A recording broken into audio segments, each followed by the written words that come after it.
So digestive disorders, like in general, can manifest in many different ways. There's a wide variety of signs and symptoms. So you can have, first and foremost, abdominal pain, bloating, gas, heartburn, and issues with like constipation or diarrhea.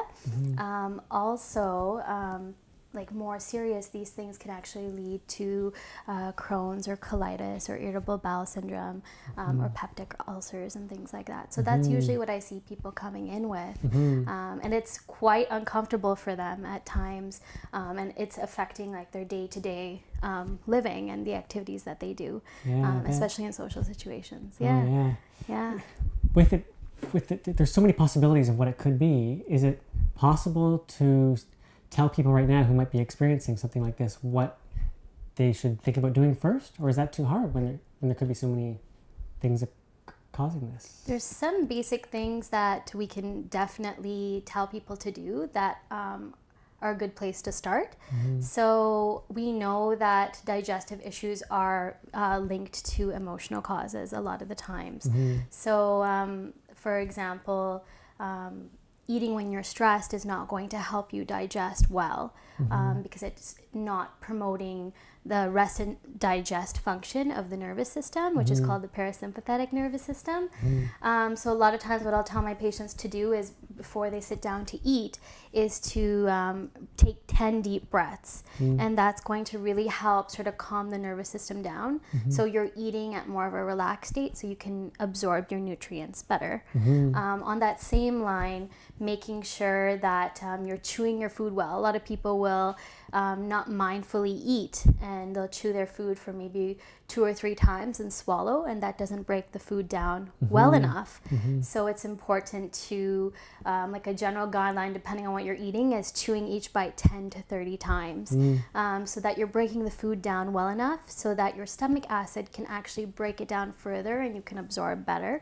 And making sure you're not drinking with your meals. So drinking 20 minutes or 30 minutes before your meals instead of with your meals is going to help you not dilute your enzymes that are responsible for digestion. So those are some key things you can start with that anybody can do at home.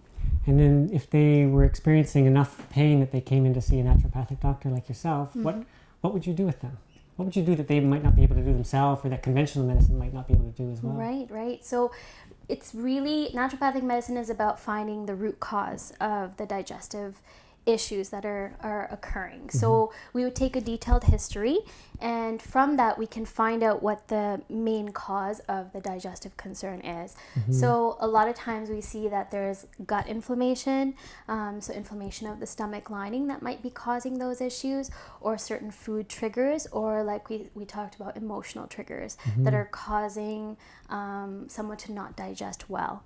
So if those are the cases, we go more in depth in trying to treat those concerns. So using herbs and botanical medicine through herbs and nutritional supplementation to heal the gut lining is something that we do a lot of, and people see good results with. And then avoiding foods that may be causing triggers, which will also help heal the gut. And then working with them to cope with stress in a positive way and be mindful of their stress, so they're not being triggered as much.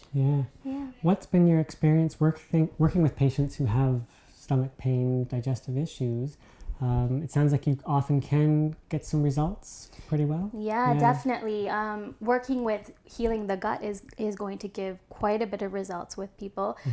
They'll notice it quite a bit, like within the first couple months. They'll definitely notice a reduction in their symptoms. In fact, that's one of the reasons I pursued naturopathic medicine, because I was diagnosed with irritable bowel syndrome.